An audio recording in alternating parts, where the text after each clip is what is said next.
And welcome to science class today, 9th, 10th, and environmental science students at Steel Academy. Today we are going to talk about a couple of my favorite nucleic acids.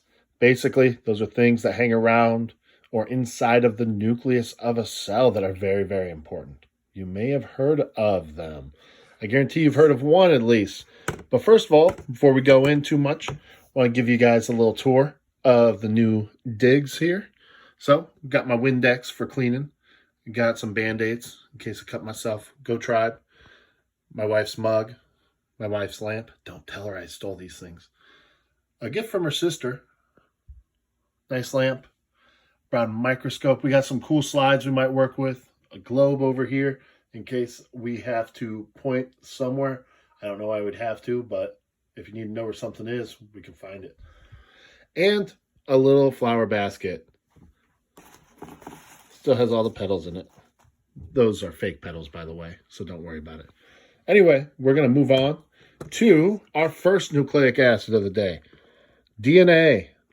And just to let you know, the reason we're doing this stuff is so when you see the EOC, you'll know the buzzwords to look for. You'll know how to explain DNA and tell the difference between DNA and RNA and what they do in a cell, because there will be some questions on that EOC about that. And you know what? If we train for that test, there'll be no problem because we've seen it before. So DNA, it contains your genetic information. Fun fact, DNA, deoxyribose nucleic acid. Very similar to RNA, but it has that deoxy in front of it. That's why you call it DNA. It has a double helical structure, so it's in a double helix. I tried to draw it. Wasn't very good, but you know what? Pretty close. You can ask Ms. Conti if you need to help with drawing that. It is located in the nucleus. So when we look for DNA, we need, pretend you're a detective trying to get DNA. You would need something that's made of cells. Your hair is made of cells, so you have DNA. Saliva is made of cells. Skin cells. Everything like that.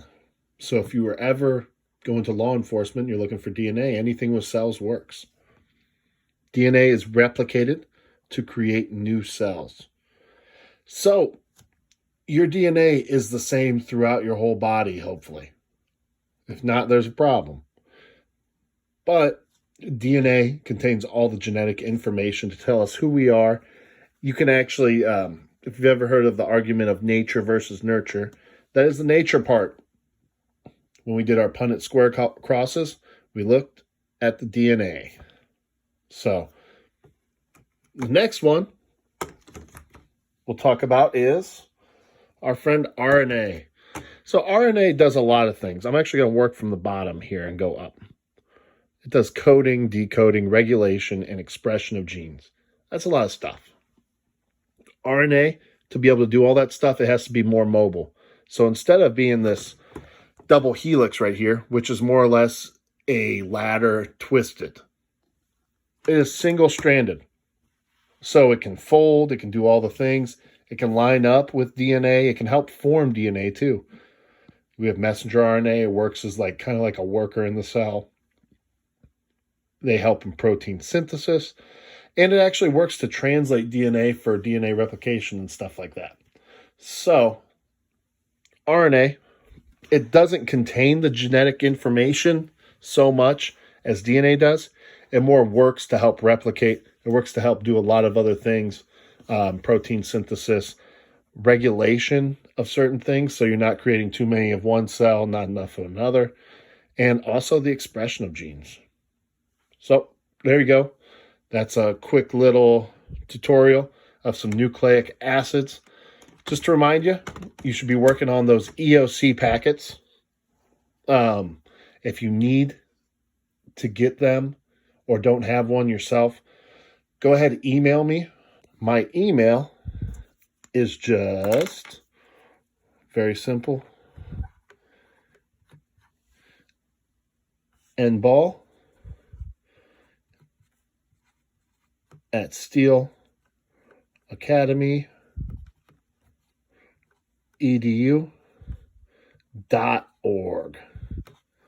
So if you need anything, go ahead, shoot me an email here if you have any questions. And more importantly than answering the questions right on this EOC review, I want you to know why you answered them or used your test-taking skills. That's the most important thing right now. So, for all of you, I want to say thank you for watching. Look forward to talking to you next.